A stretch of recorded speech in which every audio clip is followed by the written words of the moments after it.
अस्सलाम वालेकुम।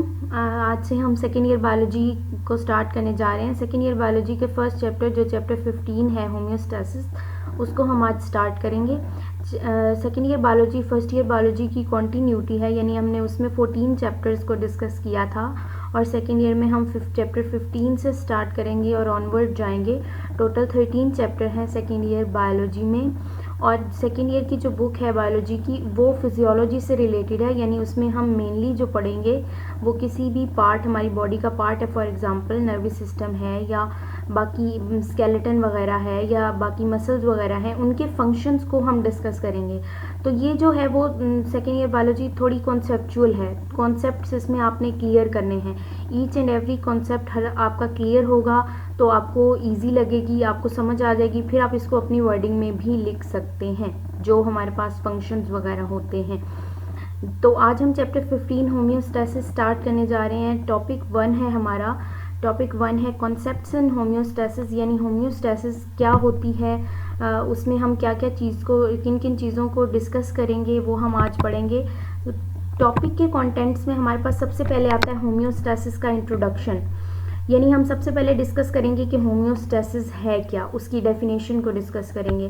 नेक्स्ट हम डिस्कस करेंगे सिग्निफिकेंस ऑफ होम्योस्टैसिस, के होम्योस्टैसिस की क्या अहमियत है, हमारी बॉडी उसको क्यों यूज़ करती है। फिर हमारे पास आता है components needs to be regulated, यानी वो कंपोनेंट या वो फैक्टर जिनको हमारी बॉडी ने मेंटेन करना है, जिनकी होम्योस्टैसिस करनी है, वो कौन कौन से हैं और उनको क्यों रेगुलेट हमें करना चाहिए। इनमें हम सिर्फ उन मेन कंपोनेंट्स को डिस्कस करेंगे जिनको हमारी बॉडी मेंटेन करती है। नेक्स्ट हमने डिस्कस करना है कि how control system lowers fluctuation in internal environment, कि हमारे अंदर के एनवायरनमेंट में जो तब्दीलियां आती हैं उन तब्दीलियों को कम से कम रखना, लोअर रखना कंट्रोल सिस्टम का काम होता है। और कंट्रोल सिस्टम ये कैसे करता है, यानी हमारी बॉडी में बहुत ज़्यादा चेंजेस ना आने देना, ये कंट्रोल सिस्टम करता है। कंट्रोल सिस्टम क्या होता है और कैसे ये फंक्शन परफॉर्म करता है, इसको हम डिस्कस करेंगे। नेक्स्ट हम डिस्कस करेंगे physical and living control system. Physical control system में हम जो है नॉन लिविंग कोई भी ऐसी चीज़ डिस्कस करेंगे जो कंट्रोल सिस्टम के तौर पे काम करती है और किसी चीज़ को कंट्रोल करती है, फॉर एग्जांपल टेम्परेचर वगैरह को कंट्रोल करती है। और लिविंग कंट्रोल सिस्टम में हम एक ह्यूमन बीइंग की या एक एनिमल की या एक ऑर्गेनिज्म की एग्जांपल पढ़ेंगे जो अपनी बॉडी के अंदर के एनवायरनमेंट को कंट्रोल रखता है, चाहे वो टेम्परेचर हो, चाहे वो वाटर हो, चाहे वो सोल्यूट्स हो। नेक्स्ट लास्ट जो है आज हमारे टॉपिक का कंटेंट वो है फीडबैक मैकेनिज्म। हम डिस्कस करेंगे कि फीडबैक मैकेनिज्म क्या है और इसकी टाइप्स के बारे में पढ़ेंगे और उनकी एग्जांपल्स को डिस्कस करेंगे। तो ये हमारा जो है आज के कंटेंट्स हैं जो हम डिस्कस करने जा रहे हैं। तो स्टार्ट करते हैं। सबसे पहले है होम्योस्टैसिस का इंट्रोडक्शन, कि होम्योस्टैसिस क्या होती है। अच्छा, होम्योस्टैसिस का वर्ड 2 वर्ड से ड्राइव हुआ है। होम्यो का मतलब होता है सेम, स्टैसिस का मतलब होता है टू मेंटेन, किसी भी चीज़ को सेम लेवल पे मेंटेन रखना, उसको चेंज ना होने देना, या अगर चेंज आ भी रहा है तो उस चेंज को कम से कम रखना, इतना कम कि वो हमारे इन्वायरमेंट को, अंदर के इन्वायरमेंट को नुकसान ना पहुंचा सके। इस कंडीशन को हम होम्योस्टैसिस कहते हैं। फॉर एग्जांपल हमारे अंदर के टेम्परेचर को, ये एक फेमिलियर एग्जांपल है जिसके बारे में हमने बहुत दफ़ा पढ़ा कि हम जो है अपने अंदर के इन्वायरमेंट का जो टेम्परेचर है उसको 37 पे मेंटेन रखते हैं। अब 37 पे टेम्परेचर को मेंटेन रखना, चाहे बाहर 50 है, चाहे बाहर 0 हो चुका है, यही फिनोमेना हमारे पास क्या होता है, होम्योस्टैसिस होता है।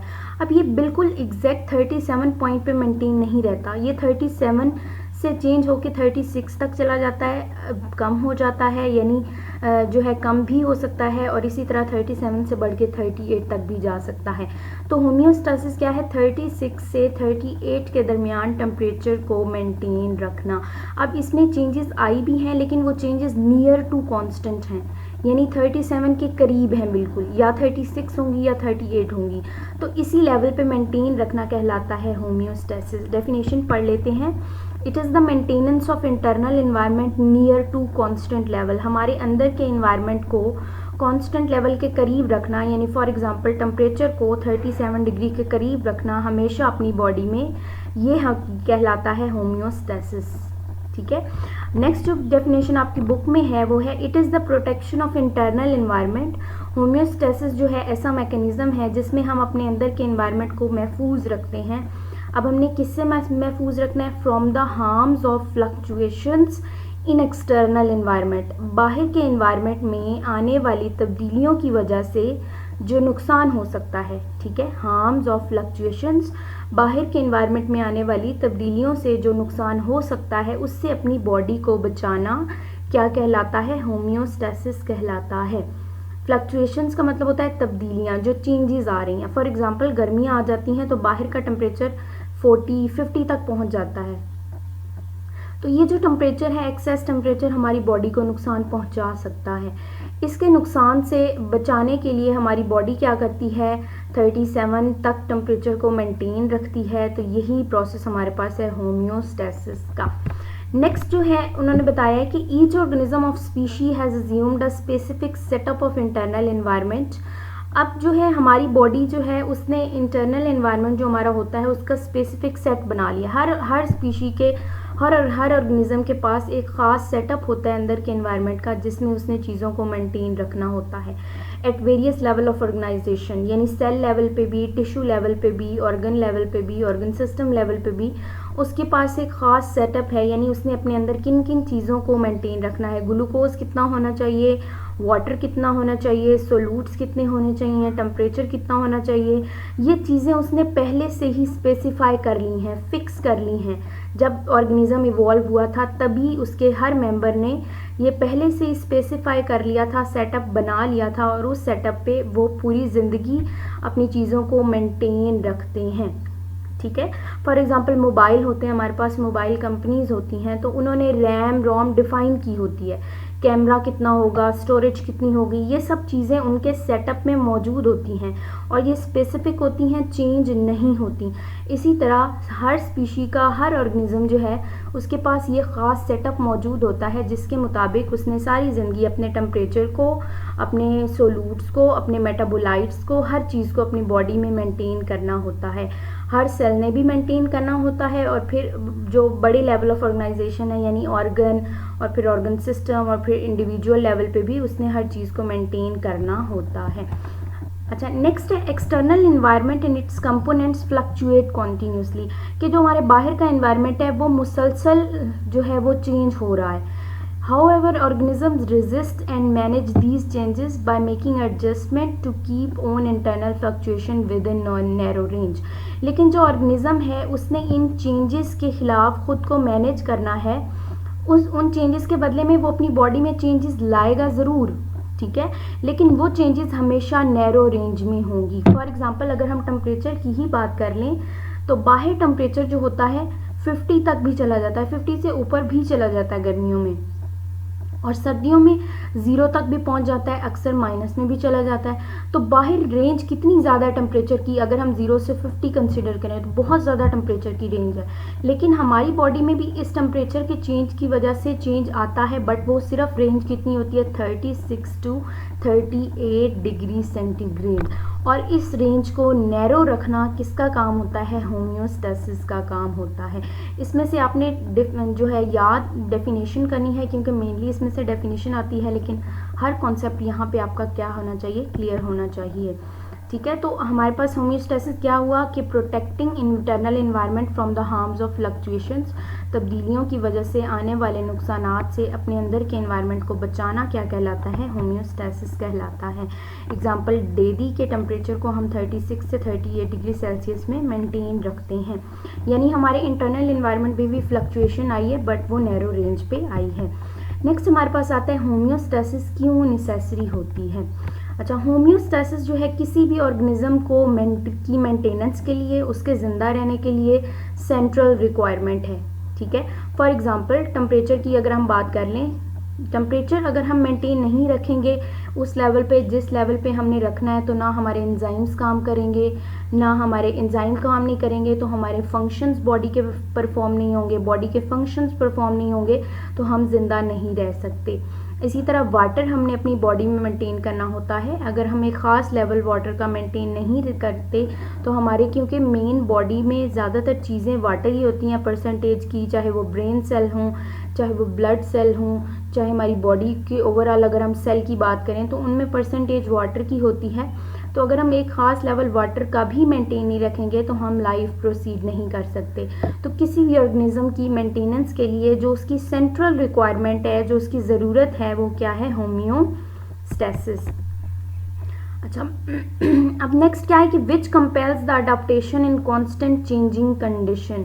अच्छा, जो होम्योस्टेसिस होती है वो फोर्स करती है, कंपेल का मतलब होता है फोर्स करना, अडाप्टेशन चेंज, अडाप्टेशंस कहते हैं चेंजिंग को। जो हमारे चेंजिंग कंडीशन है यानी इन्वायरमेंट हमारा चेंज हो रहा है, तो उसमें जो है हमने अपने आप को अगर ज़िंदा रखना है तो हमें अपने अंदर भी अडॉप्टेशंस या तब्दीलियाँ लानी पड़ेंगी। ये अडॉप्टेशंस जब हम अपने अंदर लाते हैं तो इन अडॉप्टेशंस के लाने को की वजह से आहिस्ता आहिस्ता क्या आ जाती है? इवोल्यूशन आ जाती है। जब भी अडॉप्टेशन आती, अडॉप्टेशन कहते हैं कि इन चेंजिंग इन्वायरमेंट में अपने आप को ज़िंदा रखने के लिए जो हम अपने अंदर तब्दीलियाँ लाते हैं उन्हें अडॉप्टेशंस कहते हैं। जब अडॉप्टेशंस आती रहती हैं तो आहिस्ता आहिस्ता एक स्पीशी दूसरी स्पीशी में कन्वर्ट हो जाती है, तो इसको कहते हैं एवोल्यूशन। तो होम्योस्टेसिस किसी हद तक एवोल्यूशन में भी इन्वॉल्व होती है। क्यों? क्योंकि ये फोर्स करती है ऑर्गेनिज्म को कि वो अपने अंदर अडॉप्टेशन लाए। फॉर एग्जांपल, एक एनिमल अगर शुरू से जो है वो ऐसे इन्वायरमेंट में रह रहा था जहाँ पे गर्मी थी, ठीक है, वो कभी भी ऐसे इन्वायरमेंट में नहीं गया जहाँ पे सर्दी है, ठीक है, वो गर्मी वाले इन्वायरमेंट में हमेशा रह रहा था। जब वो गर्मी वाले इन्वायरमेंट में रह रहा था तो उसने उस टाइम पे क्या करना था? अपना टेम्परेचर रिलीज़ करना था, उसने कूलिंग सिस्टम को ऑन किए रखना था। तो उसने सारी ज़िंदगी गर्मी में क्योंकि गुजारी, तो उसने कूलिंग सिस्टम को ऑन रखा। अब किसी वजह से वो सर्दी में चला गया, सर्दी वाले इन्वायरमेंट में। अब जब वो सर्दी वाले इन्वायरमेंट में ज़िंदगी में पहली दफ़ा चला गया तो उसका इन्वायरमेंट हो गया है चेंज। पहले वो कूलिंग मैकेनिज़्म ऑन करता था यानी अपनी हीट रिलीज़ करता था ताकि उसकी हीट कम हो और जो है वो मेंटेन कर सके। अब वो सर्दी वाले इन्वायरमेंट में चला गया है। सर्दी में क्योंकि टेम्परेचर कम होता है तो उस टाइम पे उसकी बॉडी के टेम्परेचर को भी कम होने का ख़तरा होगा, तो अब उसने अपने टेम्परेचर को मेंटेन रखना है। अब वो कूलिंग सिस्टम ऑन नहीं करेगा बल्कि अब वो हीटिंग सिस्टम पे रिलाई करेगा अगर उसे ज़िंदा रहना है। तो इस कंडीशन को हम कहते हैं अडॉप्टेशन, कि चेंजिंग इन्वायरमेंट में उस एनिमल ने अपने अंदर हीटिंग मैकेनिज़्म को बंद करके कूलिंग मैकेनिज़्म को ऑन कर दिया है ताकि वो उस एनवायरनमेंट में सर्वाइव कर सके। तो ये उसने अपने अंदर क्या लाई है? अडॉप्टेशन लाई है ताकि वो ज़िंदा रह सके। तो इस तरह अगर ये प्रोसेस कई जनरेशन तक चलता रहे तो एक स्पीशी एंटायरली न्यू स्पीशी में कन्वर्ट हो जाती है। तो इस तरह होम्योस्टेसिस अडॉप्टेशन के थ्रू इवोल्यूशन का प्रोसेस लाने में भी इन्वॉल्व होती है and contribute to evolutionary process. Homeostasis is necessary to carry out normal functioning of the body. इसको हम ऑलरेडी डिस्कस कर चुके हैं कि अगर टेम्परेचर फॉर एग्जांपल हम नैरो रेंज में नहीं रखते, यानी 37 से भी लो चला जाता है हमारी बॉडी का, या 38 से ज़्यादा चला जाता है, तो हमारी बॉडी के एंजाइम्स काम नहीं करेंगे, क्योंकि एंजाइम्स को ऑप्टिमम जो है वो टेम्परेचर चाहिए होता है काम करने के लिए। मैक्सिमम वर्किंग के लिए 37 डिग्री है, जो अगर हम इसको टेम्परेचर मेंटेन नहीं रख रहे अपनी बॉडी में, एंजाइम्स काम नहीं करेंगे। एंजाइम्स काम नहीं करेंगे तो हमारे मेटाबॉलिज्म परफॉर्म नहीं होगा, मेटाबॉलिज्म नहीं होगा तो हम जिंदा नहीं रह सकेंगे। तो ये भी क्वेश्चन आता है, जब क्वेश्चन शॉर्ट क्वेश्चन आता है होम्योस्टेसिस का, तो अक्सर यूँ आ जाता है कि what is homeostasis and what is it's importance. तो हम ये 2 पॉइंट उसमें मेंशन कर देंगे कि ये एडॉप्टेशंस लाने में इन्वॉल्व होता है जिसकी वजह से एवोल्यूशन अकर होती है, और ये हमारी सेंट्रल रिक्वायरमेंट है हमारे ऑर्गेनिज्म की इंटरनल एनवायरनमेंट को मेंटेन रखने के लिए, जिसमें हम एंजाइम वगैरह की एग्जांपल भी दे सकते हैं। नेक्स्ट जो हम डिस्कस करने जा रहे हैं कि हमारे इंटरनल एनवायरनमेंट में वैसे तो हमने हर चीज़ को मेंटेन करना होता है, जैसे फॉर एग्जांपल ग्लूकोज एक ख़ास लेवल पे हम ब्लड में मेंटेन करते हैं, फर्स्ट ईयर में पढ़ा भी था हमने। इसी तरह हम बाकी मेटाबोलाइट्स यानी मेटाबॉलिज्म में जो कंपोनेंट्स बनते हैं उनको भी हम मेंटेन करते हैं, ख़ास लेवल पे हमने रखना होता है। लेकिन वो कंपोनेंट जिनको इंटरनल इन्वायरमेंट के वो कंपोनेंट जिनको चेंज होने का बहुत ज़्यादा ख़तरा होता है या जो चेंज हो सकते हैं और उनके चेंज होने से हमें ज़्यादा असर पड़ता है, वो 3 हैं जिनको हम यहाँ पे डिस्कस करेंगे। फर्स्ट है वाटर, सेकेंड है सोल्यूट एंड थर्ड है टेम्परेचर। इन तीनों चीज़ों को हमने अपनी बॉडी में मेंटेन रखना होता है। इनके चेंज होने का रिस्क हम बिल्कुल भी नहीं ले सकते क्योंकि हम सरवाइव नहीं कर सकेंगे फिर। तो अच्छा, अब होम्योस्टेसिस के वो प्रोसेस जिनमें हम इन चीज़ों को मेंटेन करेंगे वो 3 टर्म्स यहाँ पे हम पढ़ेंगे और उन्हीं 3 टर्म्स को लेके हम पूरे चैप्टर को कवर करेंगे। वो कौन सी हैं डिस्कस करते चलें। सबसे पहला है ओस्मो रेगुलेशन। रेगुलेशन का मतलब होता है मेंटेन करना। ओस्मो जो है उसमें वाटर और सोल्यूट्स को हम मेंशन करते हैं। Osmo regulation is the process by which an organism regulates the water and solute balance in its body to maintain homeostasis। ठीक है, ये होम्योस्टेसिस के ही फर्दर 3 प्रोसेस हैं। अच्छा, ओस्मो रेगुलेशन वो प्रोसेस है जिसमें कोई भी ऑर्गेनिज्म अपने अंदर वाटर एंड सोल्यूट के बैलेंस को या सोल्यूट को मेंटेन रखता है, तो इस कंडीशन को हम कहते हैं ओस्मो रेगुलेशन। यानी वाटर और सोल्यूट को बॉडी में मेंटेन करना इज ओस्मो रेगुलेशन। नेक्स्ट आता है थर्मो रेगुलेशन। थर्म का वर्ड निकला है हीट या टेम्परेचर से, और रेगुलेशन का मतलब होता है मेंटेन करना। तो यहीं से हम इसकी डेफिनेशन कर सकते हैं कि इंटरनल टेम्परेचर को टॉलरेबल रेंज में, यानी उस रेंज में रखना जिसमें हम उसे बर्दाश्त कर सकते हैं, हम सर्वाइव कर सकते हैं, इस डेजिग्नेटेड एज थर्मो रेगुलेशन। इसको हम थर्मो रेगुलेशन कहते हैं। फॉर एग्जाम्पल, टेम्परेचर को 36 से 38 डिग्री के दरमियान मेंटेन रखना हमारी थर्मो रेगुलेशन कहलाता है। नेक्स्ट थर्ड प्रोसेस होम्योस्टेसिस का हमारे पास एक्सक्रीशन है।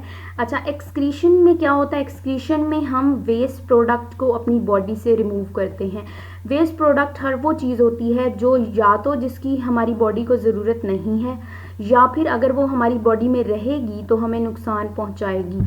तो उस कंडीशन में उन मटेरियल्स को, जो वेस्ट मटेरियल्स होते हैं, बॉडी से रिमूव कर देने का प्रोसेस कहलाता है एक्सक्रीशन। क्योंकि अगर हम वेस्ट मटेरियल को भी बॉडी में स्टोर कर लेंगे तो वो हमारी बॉडी को नुकसान पहुंचा सकते हैं। ठीक है, तो what is excretion? Mechanism which removes nitrogenous waste is referred as excretion. अब इसमें हम वाटर वगैरह भी रिमूव करते हैं, कुछ बाकी चीज़ें भी रिमूव करते हैं, लेकिन मेनली जो वेस्ट हमारी बॉडी में होता है वो होता है नाइट्रोजनस वेस्ट, यानी ऐसे वेस्ट जिनमें नाइट्रोजन होती है। फॉर एग्जांपल अमोनिया, यूरिया या यूरिक एसिड। तो ये 3 प्रोसेस थे होम्योस्टेसिस के। नेक्स्ट हमारे पास आता है कि controlling system lower fluctuations in internal environment. कि हमने कहा बाहर का एनवायरनमेंट तो कॉन्स्टेंटली तब्दील हो रहा है, ठीक है, लेकिन हम अंदर के एनवायरनमेंट को तब्दील होने, यानी हम जो फ्लक्चुएशंस हैं वो कम से कम रखते हैं। तब्दीली आती तो है हमारे एनवायरनमेंट में, लेकिन हम उसे कम से कम रखते हैं। जैसे टेम्परेचर को 36 से 38 रखा हमने, तो ये करना किसका काम होता है? ये काम होता है कंट्रोलिंग सिस्टम का। तो अब हम डिस्कस करने जा रहे हैं कि कंट्रोल सिस्टम क्या होता है और वो ये कैसे करता है। अच्छा, होम्योस्टेसिस का मतलब ये नहीं होता कि इंटरनल एनवायरनमेंट को हमने फिक्स रखना है, यानी एग्जैक्ट 37 पे ही मेंटेन रखना है, क्योंकि फिक्स्ड पॉइंट को अचीव करना हमेशा हमारे लिए थोड़ा सा क्या हो जाता है, मुश्किल हो जाता है। तो हमने क्या बना दिया, एक रेंज बना दी है कि उस रेंज में हमने चीज़ों को मेंटेन रखना है। वो हमारे लिए रेंज में मेंटेन रखना चीज़ों को ईजी होता है एज़ कम्पेयर टू ये कि हम एग्जैक्ट फिक्स पॉइंट को अचीव करें। नेक्स्ट क्या है, changes maintained within a specific range are necessary for normal body functioning. हम एक रेंज में चेंजेस को मेंटेन रखते हैं ताकि हमारी बॉडी के फंक्शंस नॉर्मली परफॉर्म हो सकें। फ्लक्चुएशंस जो होती हैं एक्सटर्नल इन्वायरमेंट, 2 तरह के इन्वायरमेंट होते हैं। एक्सटर्नल बाहर का इन्वायरमेंट होता है, इंटरनल हमारी बॉडी के अंदर का एनवायरनमेंट होता है। बाहर के एनवायरनमेंट में जो चेंजेस आ रही हैं वो वाइडर रेंज में होती हैं, यानी टेम्परेचर अप्रॉक्सीमेटली अगर हम कंसिडर करें तो 0 से 50 डिग्री सेंटीग्रेड तक वेरी कर सकता है, इससे ज़्यादा या इससे कम भी हो सकता है, ठीक है। लेकिन जो हमारे इंटरनल एनवायरनमेंट की फ्लक्चुएशन होती हैं उनको हम नैरो रखते हैं, यानी कम रखते हैं। यानी टेम्परेचर की ही बात करें तो अंदर 36 से 38 है, जबकि बाहर 0 से 50 या इससे ज़्यादा या इससे कम भी हो सकता है, ठीक है। अच्छा, वाटर अवेलेबिलिटी की एग्जांपल बुक में दी गई है कि एक्सटर्नल इन्वायरमेंट में वाटर अक्सर इतना ज़्यादा हो जाता है कि फ्लडेड कंडीशन आ जाती है, यानी सैलाब आ जाता है बाहर के एनवायरनमेंट में, या फिर इतना कम हो जाता है कि ऑलमोस्ट ड्राई कंडीशन हो जाती है, यानी खुश्क साली आ जाती है या पानी बिल्कुल ही अवेलेबल नहीं होता। तो एक्सटर्नल इन्वायरमेंट में इतनी तब्दीलियां आ सकती हैं। बट जो हमारा इंटरनल इन्वायरमेंट है, बाहर बेशक फ्लडेड कंडीशन आ जाए, अबंडेंट सप्लाई ऑफ वाटर हो, लेकिन हमारी बॉडी में फ्लडेड कंडीशन नहीं आती। बाहर अगर पानी ज़्यादा भी है तो तब भी हम अपने बॉडी के अंदर के पानी को मेंटेन रखते हैं।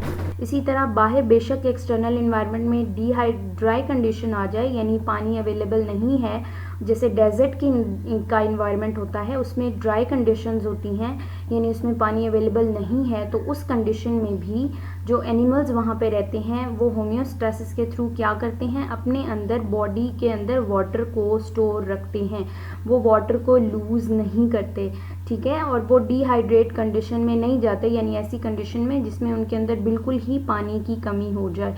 तो फ्लडेड कंडीशन में बाहर पानी बहुत ज़्यादा हो गया है लेकिन हमारे अंदर के इन्वायरमेंट में पानी को हमने मेंटेन रखा। इसी तरह बाहर ड्राई कंडीशन आ गई है तब भी एनिमल्स ने अपने अंदर बॉडी के अंदर पानी को मेंटेन रखा। तो ये हमारे पास जो होता है होम्योस्टेसिस के प्रोसेस के थ्रू होता है। Control system with in internal environment, यानी इंटरनल एनवायरनमेंट में कंट्रोल सिस्टम कैसे काम करता है।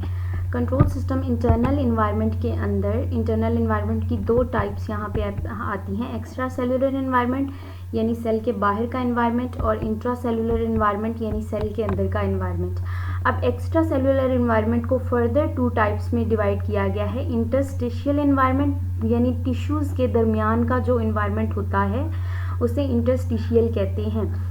सेकेंड टाइप है एक्स्ट्रा सेलुलर एनवायरनमेंट की वेस्कुलर एनवायरनमेंट, यानी वेसल्स के अंदर का, ब्लड वेसल्स के अंदर का जो एनवायरनमेंट होता है वो वेस्कुलर होता है, यानी वो सेल से बाहर का एनवायरनमेंट है। ये दोनों एक्स्ट्रा सेलुलर और intra cellular environment internal environment की काइंड्स हैं। इन दोनों के अंदर कंट्रोल सिस्टम अलग अलग फंक्शन करता है और फ्लक्चुएशंस को नैरो रेंज में रखता है। अब जो इंट्रा सेलुलर एनवायरनमेंट होता है उनमें फ्लक्चुएशन यानी तब्दीलियाँ as compare to extra cellular environment कम रेंज में होती हैं, यानी सबसे ज़्यादा एक्सटर्नल एनवायरनमेंट में तब्दीलियाँ आती हैं, उससे कम एक्स्ट्रा सेलुलर एनवायरनमेंट में फ्लक्चुएशंस आती हैं।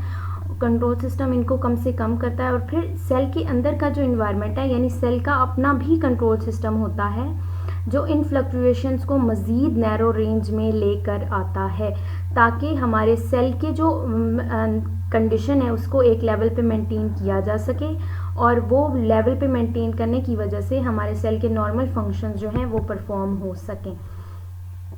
अब इसमें उन्होंने कहा है कि सेल के अंदर सोल्यूट, वाटर और इन चीज़ों के अलावा हम एसेंशियल मेटाबोलाइट्स जो यानी मेटाबॉलिज्म के दौरान बन रहे हैं कंपोनेंट्स, उनको और हार्मोन्स वगैरह को भी रिक्वायर्ड रेंज में, यानी जितनी रेंज हमें बताई गई है स्पेसिफिक सेटअप में, उसमें हमने मेंटेन करके रखना होता है। ये डायग्राम आपकी बुक में भी दी गई है, ये एक्सटर्नल एनवायरनमेंट को शो कर रही है। अब एक्सटर्नल एनवायरनमेंट में अगर आप एरो को देखें तो एरो शो कर रहा है कि यहाँ पे फ्लक्चुएशंस यानी तब्दीलियाँ बहुत वाइडर रेंज में आ रही हैं, यानी तब्दीलियों की रेंज ज़्यादा है, बहुत ज़्यादा तब्दीली भी आ सकती है और बहुत जो है वो इंक्रीज़ भी हो सकती है और डिक्रीज़ भी हो सकती है। फॉर एग्जांपल वाटर में हमने कहा कि वाटर फ्लडेड भी हो सकता है कंडीशन, और ड्राई कंडीशन भी हो सकती है। अब अगर हम ये वाला एनवायरनमेंट जो नीचे येलो बॉक्स दिया है इसको कंसिडर करें कि ये इंटरनल एनवायरनमेंट है, तो इंटरनल एनवायरनमेंट में हमने कहा कि सबसे पहले आता है एक्स्ट्रा सेलुलर एनवायरनमेंट। अब ये कंट्रोल सिस्टम होते हैं या चेक पॉइंट्स होते हैं, वो बाहर तब्दीलियों की रेंज बहुत ज़्यादा थी, कंट्रोल सिस्टम ने क्या किया, होम्योस्टेसिस के थ्रू फ्लक्चुएशंस नैरो रेंज में कर दी। एरो शो कर रहा है कि यहाँ पे फ्लक्चुएशंस नैरो रेंज में हैं। अब इंट्रा सेलुलर एनवायरनमेंट यानी सेल के अंदर का एनवायरनमेंट, उधर भी कंट्रोल सिस्टम वर्क करता है और यहाँ पे फ्लक्चुएशंस को एक्सट्रीमली नैरो रेंज में ले आता है, यानी एक्स्ट्रा सेलुलर एनवायरनमेंट में जितनी रेंज में तब्दीली आई है उससे कम रेंज में तब्दीली इंट्रा सेलुलर एनवायरनमेंट में आती है।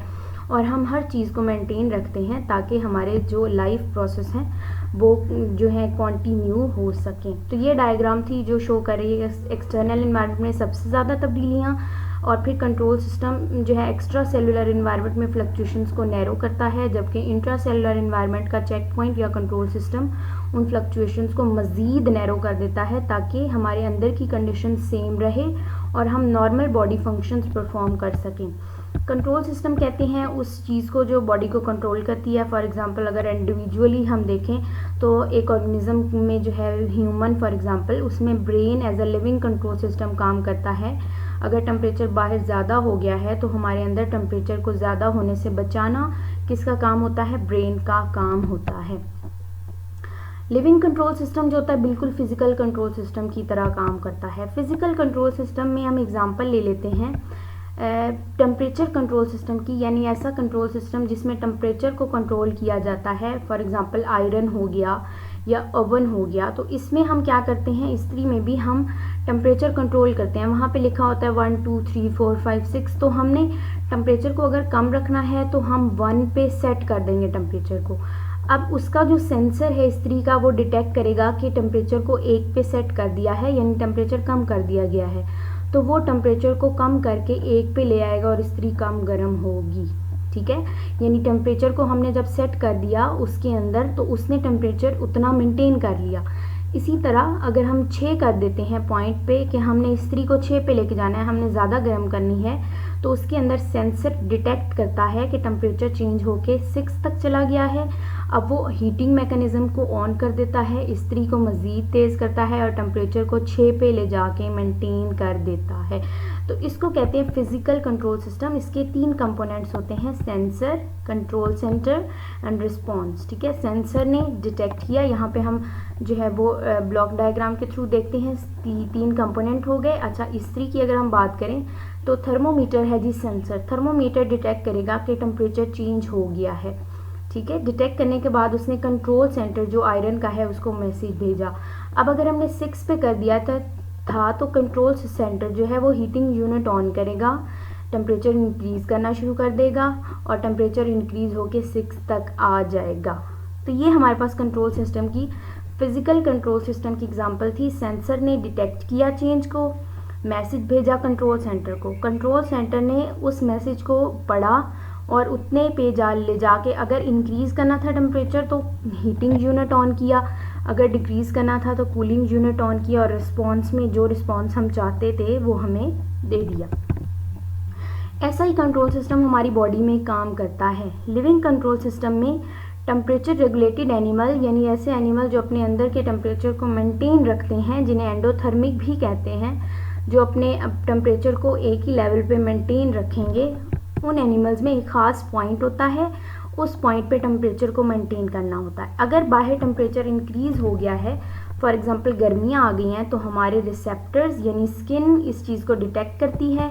डिटेक्ट करने के बाद कंट्रोल सेंटर को मैसेज भेजेगी। कंट्रोल सेंटर है हमारा ब्रेन, और हमारा ब्रेन जो है अब उसने टेम्परेचर इंक्रीज़ हो गया तो हम नहीं चाहते कि हमारी बॉडी का टेम्परेचर भी इंक्रीज़ हो जाए, तो हमारी बॉडी क्या करती है, कूलिंग सिस्टम को ऑन कर देती है, जिसके नतीजे में हमारी जो टेम्परेचर है वो डिक्रीज़ होकर 37 तक मेंटेन रह जाता है, बेशक बाहर 40 तक चला गया है। तो यहाँ पे एग्जांपल दी गई है कि स्टिमुलस आता है यानी टेम्परेचर चेंज हुआ, सेंसर यानी हमारे स्किन के सेल उसको डिटेक्ट करते हैं कि टेम्परेचर चेंज हो गया है, ब्रेन को मैसेज भेजते हैं, ब्रेन थर्मो रेगुलेटरी मैकेनिज़्म या टेम्परेचर रेगुलेटरी मैकेनिज़्म जो है उसको सेंटर इन ब्रेन जो होता है हाइपोथैलेमस, वो जो है मैसेज भेजता है स्वेट ग्लैंड को। स्वेट ग्लैंड के थ्रू पसीना आता है, पसीना जब भी आता है तो टेम्परेचर रिलीज़ होता है, तो हमारा टेम्परेचर जो है दोबारा से कम हो जाता है। तो इस तरह लिविंग कंट्रोल सिस्टम वर्क करता है, यानी अगर सर्दियों में का टेम्परेचर कम हो गया है तो हमारी स्किन उससे मैसेज को जो है रीड करेगी, रीड करने के बाद जो है ब्रेन तक पहुंचाएगी कि टेम्परेचर डिक्रीज़ हो गया है, बॉडी का टेम्परेचर बचाएं, कहीं बॉडी का भी डिक्रीज़ ना हो जाए। तो उस टाइम हमारी बॉडी हीटिंग मैकेनिज़्म जो है वो स्टार्ट कर देगी। जबकि गर्मियाँ आती हैं तो हमारी स्किन मैसेज भेजती है ब्रेन को और ब्रेन कूलिंग मैकेनिज़्म को ऑन कर देता है। अच्छा, what is feedback mechanism last जो है कंटेंट का टॉपिक है। फीडबैक मैकेनिज़्म कहते हैं, इंपॉर्टेंट डेफिनेशन है फीडबैक मैकेनिज़्म की कि डिटेक्शन ऑफ चेंज, जो तब्दीली आई है उसको डिटेक्ट करना, मालूम करना कि क्या तब्दीली आई है, एंड सिग्नलिंग और सिग्नल भेजना to control system, control system को सिग्नल भेज देना। क्यों? फॉर अफेक्टर्स रिस्पॉन्स, ताकि अफेक्टर रिस्पॉन्स जनरेट कर सकें। अफेक्टर्स क्या होते हैं? वो कुछ होते हैं रिसेप्टर जो सिग्नल रिसीव कर रहे हैं, कुछ होते हैं अफेक्टर्स जिनके पास मैसेज आता है और जो रिस्पॉन्स यानी जवाब जनरेट करते हैं। फॉर एग्ज़ाम्पल हमारी बॉडी में मसल्स और ग्लैंड अफेक्टर के तौर पे काम कर सकते हैं। तो फीडबैक मैकेनिज़्म क्या होता है? चेंज को डिटेक्ट करना और कंट्रोल सिस्टम को मैसेज भेज देना ताकि अफेक्टर्स रिस्पॉन्स प्रोड्यूस कर सकें, इसे हम कहते हैं फीडबैक मैकेनिज़्म। 2 टाइप्स होती हैं इसकी, positive feedback mechanism, negative feedback mechanism.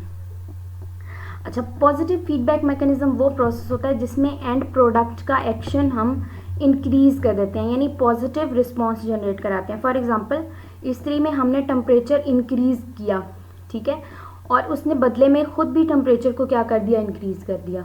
तो ये पॉजिटिव फीडबैक मैकेनिज्म था, यानी ओरिजिनल एक्शन को बढ़ा देना, जो हमने ओरिजिनल एक्शन या स्टिमुलस दिया है उसके नतीजे में रिस्पॉन्स को बढ़ा देना, ये क्या कहलाता है, पॉजिटिव फीडबैक मैकेनिज्म। यानी सेम तरह का रिस्पॉन्स जो है वो जनरेट करवाना, फीडबैक कहते हैं रिस्पॉन्स को।